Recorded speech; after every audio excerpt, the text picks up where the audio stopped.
Today we're going to discuss Chapter 12, Alcohol, Tobacco, and Other Drugs, a Community Concern. These are the chapter objectives for Chapter 12.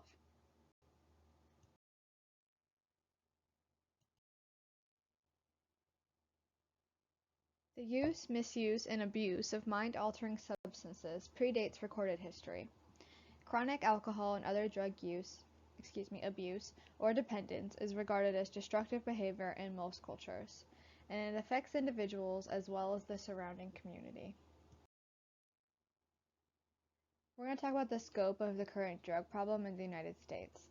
More deaths, illnesses, and disabilities can be attributed to substance abuse than any other preventable health concern.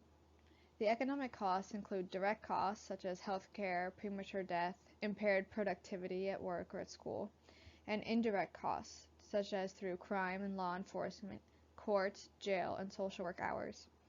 Those abusing drugs are threats to themselves, their families, and their communities.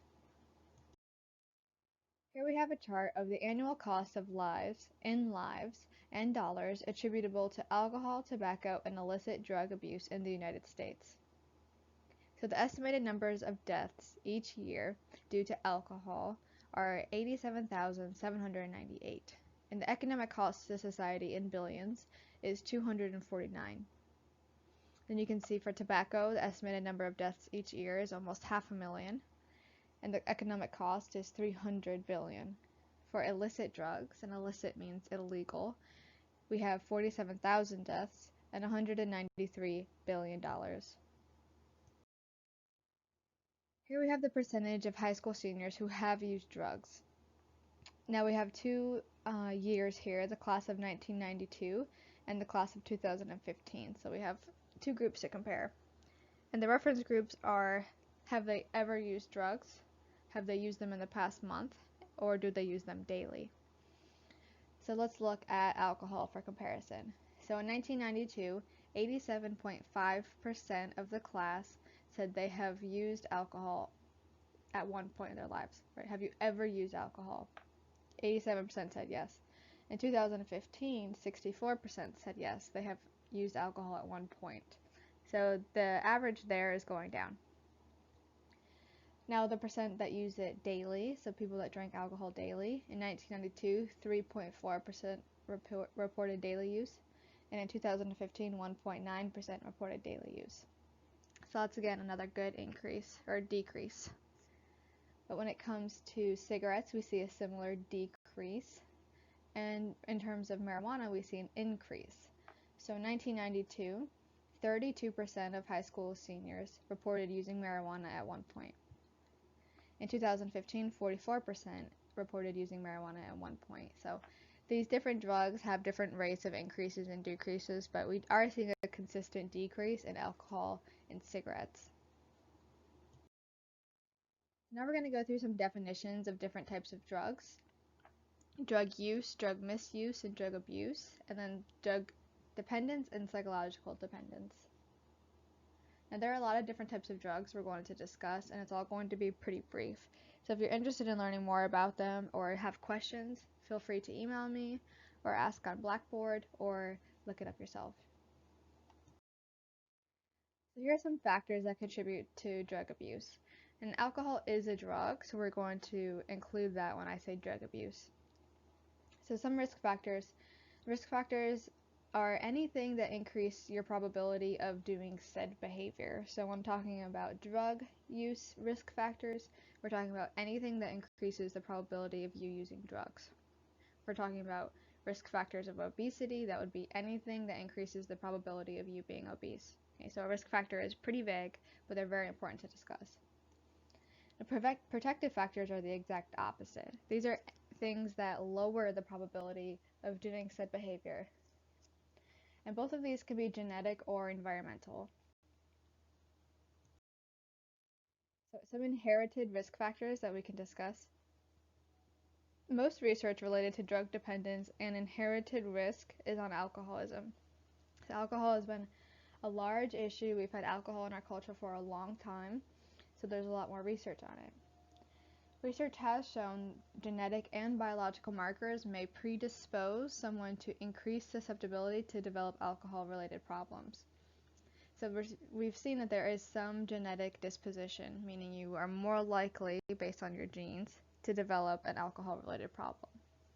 But as always, in everything that's genetic, the majority of the impact comes from your environment. So some environmental risk factors include personal factors, right? Things about yourself, your home and family life, how you grew up, school and peer groups, and the socio-cultural environment you're in.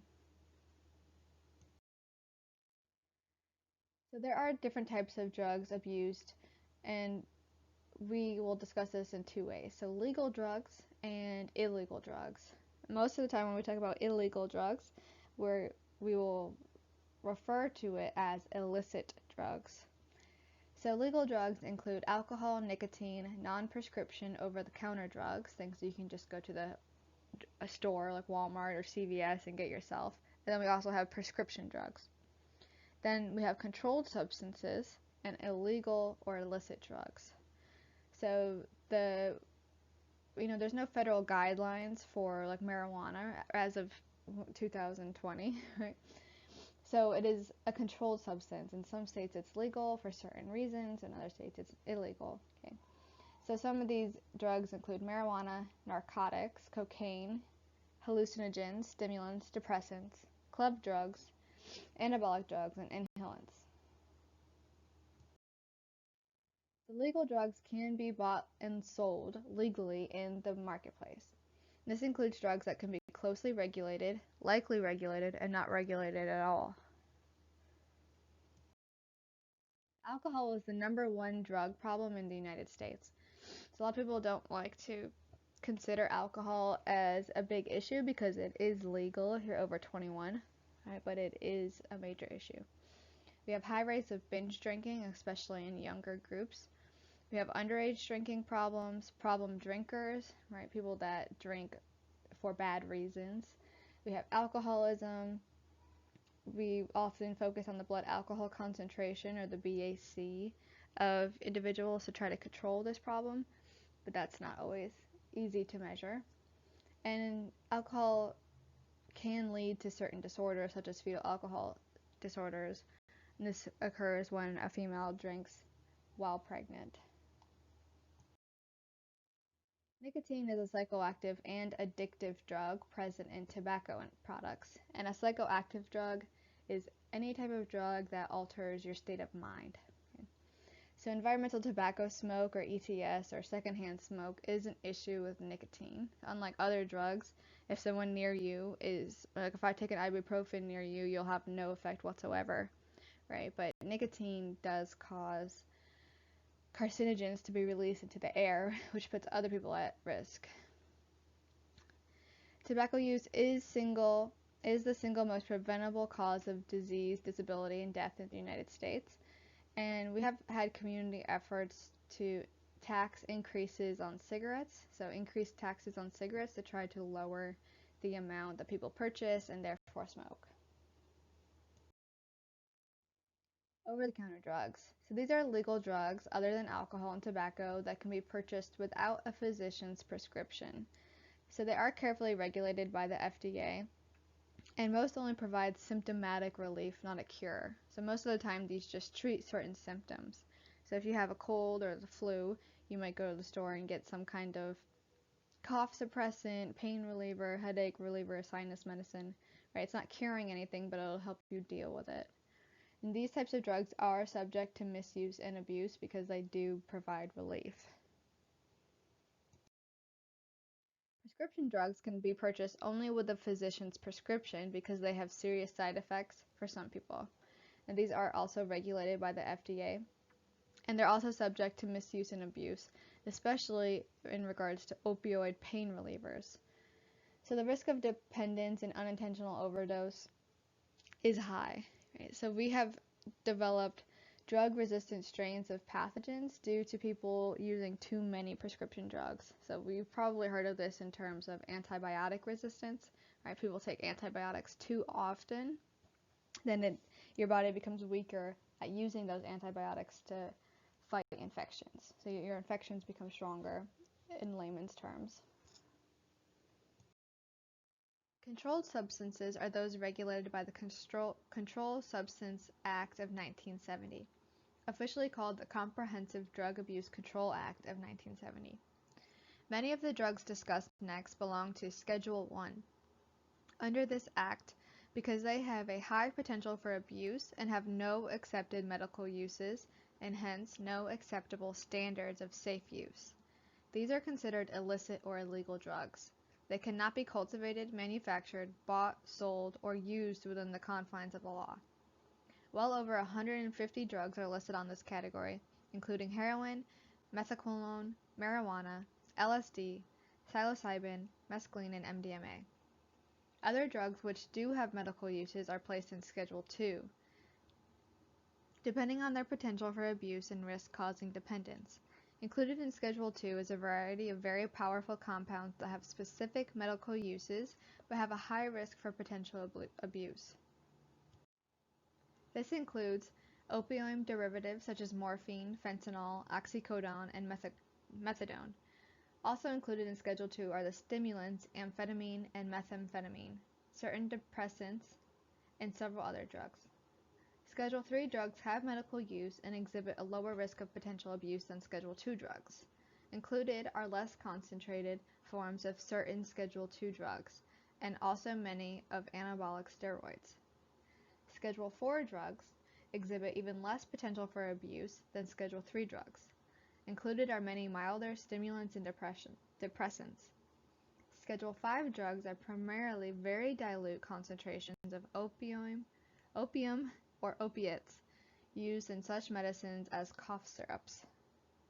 The Drug Enforcement Administration, or DEA, under the U.S. Department of Justice, has the primary responsibility of enforcing the provisions of the Controlled Substances Act. The next drug we'll talk about is marijuana. So marijuana is a product derived from a hemp plant, and it is the most abused illicit drug in the United States. It's often used with other drugs at the same time, so in conjunction with other drugs, and it has acute and chronic effects. So acute effects mean short-term effects, chronic effects mean long-term. So some of the acute effects include reduced concentration, slowed reaction time, impaired short-term memory, and impaired judgment. The chronic effects include damage to the respiratory system if it's smoked, and amotivational syndrome. Synthetic marijuana is an emerging cause for concern, meaning it's becoming more of an issue lately. So it is chemically produced with properties similar to THC, and THC is the part of marijuana, right? Again, in layman's terms, that provides the benefits. So it poses a serious threat to communities, and there's a potential for abuse and other adverse health effects or negative health effects. The long-term effects are unknown because it hasn't been around very long, and there haven't been that many studies into it. So in 2011, 5 chemicals used to produce synthetic marijuana were added to Schedule 1 of the CSA, and states have banned synthetic marijuana. Narcotics are a drug or other substance that affects mood and is consumed for non-medical purposes, and they're mostly sold illegally. So one example is opium. And opium and its derivatives, morphine and heroin, come from an oriental poppy plant, which is not sold in the United States, or is not grown, I should say. Narcotics often numb senses and reduce pain, which increases the potential for abuse. So heroin addiction leads to significant community health problems, such as overdose crises, people sharing needles, all of those kinds of community problems.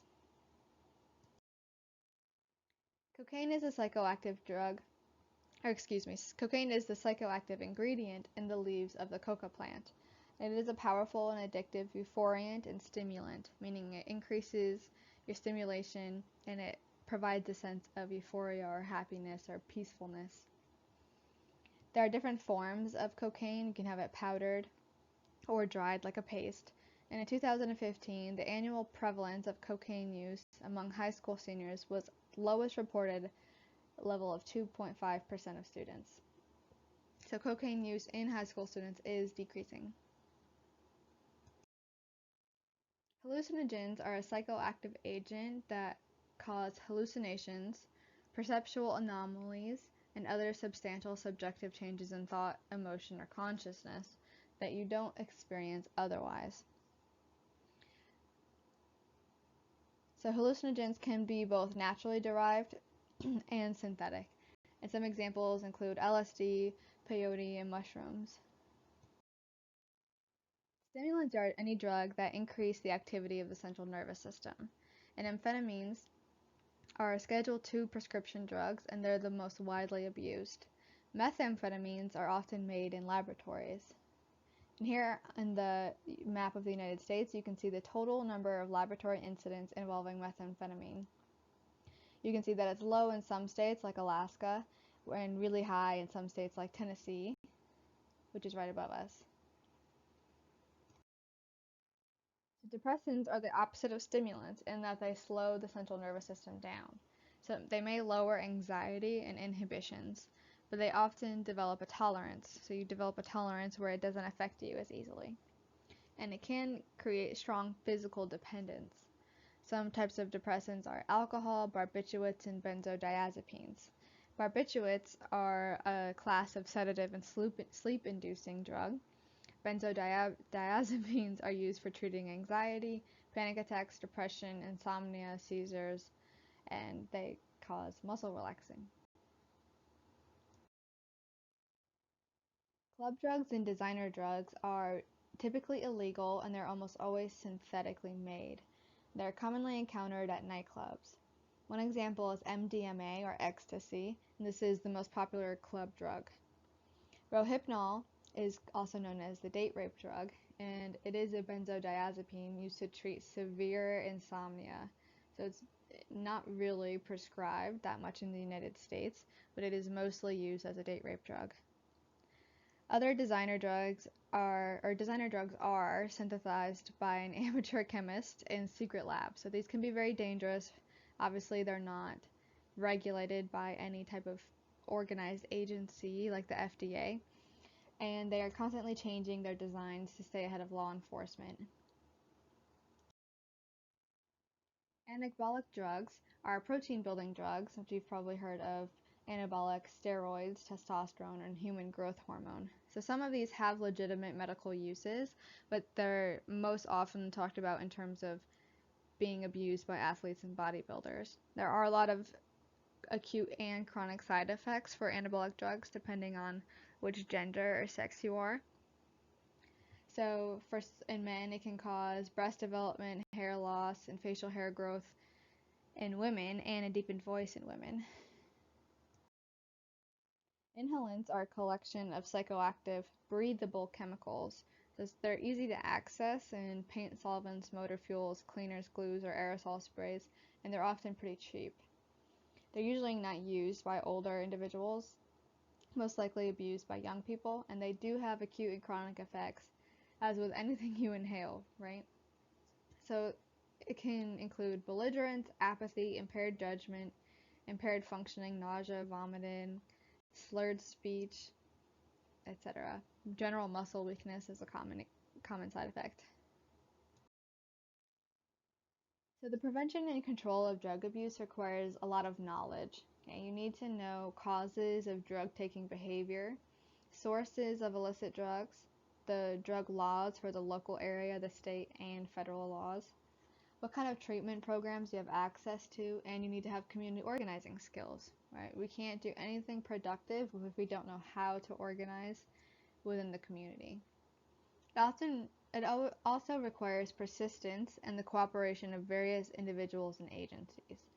I would say it's almost impossible to combat a drug use or a drug abuse situation by yourself, right? You need to work with many individuals. As we've discussed multiple times in this class, there are different levels of prevention, right? So the primary prevention is aimed at those who have never used drugs. and you aim to keep them away from them, right? You don't need to ever use drugs. Secondary prevention is aimed at those who have used but who are not chronic abusers yet, so keeping them away from continual use. And then tertiary prevention is aimed at drug abuse treatment and aftercare, including relapse prevention. So this could be a rehabilitation center. There are multiple elements of prevention. The first is always education. Then we have treatment, public policy. Right? We can change the laws based on the issues we're seeing and how it needs to be handled. Working with law enforcement, education and treatment goals are the same. We need to reduce demand for drugs. And then public policy and law enforcement goals are also the same. We want to reduce the supply and the availability of drugs. Governmental drug prevention and control agencies and programs. So this includes a multitude of federal, state, and local agencies, and they all aim to reduce either the supply of or the demand for drugs. There are multiple federal agencies and programs that aim to reduce drug use and abuse. The first one we're going to cover is headed up by the White House. This is the Office of National Drug Control Policy. They annually publish a report detailing the nation's drug control strategy and budget. The 2015 strategy focused on 7 areas: preventing drug use, seeking early interventions, integrating treatment into healthcare, breaking the cycle of drug use, crime, and incarceration, disrupting domestic drug trafficking, strengthening international partnerships, and improving the information systems to better address drug use and its consequences. The Department of Health and Human Services has multiple sections that focus on drug use. So the first one is Substance Abuse and Mental Health Services Administration. So there are 4 centers: the Center for Substance Abuse Prevention, the Center for Substance Abuse Treatment, the Center for Mental Health Services, and the Center for Behavioral Health Statistics and Quality. In addition to this, there are 2 other important agencies that deal with the problems of alcohol and other drugs: the National Institute on Drug Abuse and the Food Drug Administration.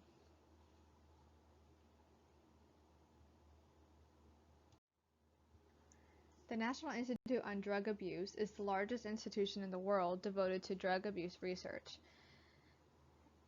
Research efforts are aimed at understanding the causes and consequences of drug abuse and at evaluating prevention and treatment programs. The Department of Justice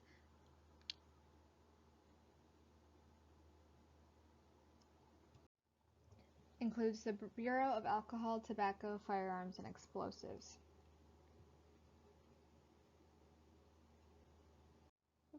This program has a wide range of responsibilities, and one of its responsibilities is to protect our communities from the illegal diversion of alcohol and tobacco products. It often partners with community industries, law enforcement, and public safety agencies to safeguard the public through information sharing, training, research, and the use of technology. The Department of Homeland Security was developed shortly after 9/11 occurred, and one of their main concerns is to stop illegal drug trafficking in the United States. State departments of health, education, mental health, justice, and law enforcement all address drug abuse prevention and control issues. Some states have passed laws that conflict with federal laws, such as earlier when I mentioned how federally marijuana is illegal, but in some states it is legal. Local communities have individuals, task forces, or agencies to prioritize problems and decide approaches for solving them. Because, as we remember from our community organizing chapter, every community is different and we need to address it situationally. Some non-governmental drug prevention and control agencies and programs. So we have community-based drug education programs, but maybe surprisingly, some of them are not effective. For example, on this PowerPoint we have DARE listed. This is a school-based drug education program, and it's actually been demonstrated that DARE is ineffective and actually increases drug use. We do, however, have some student assistance programs and peer counseling programs, where students can help each other and support each other and get the help they need. There are work-based drug education programs and employee assistance programs where employees can safely report their drug misuse or abuse and get help with it. And of course, we always have voluntary health agencies. For discussion, you can think about these questions. How can risk factors for drug abuse be utilized to aid in drug abuse prevention?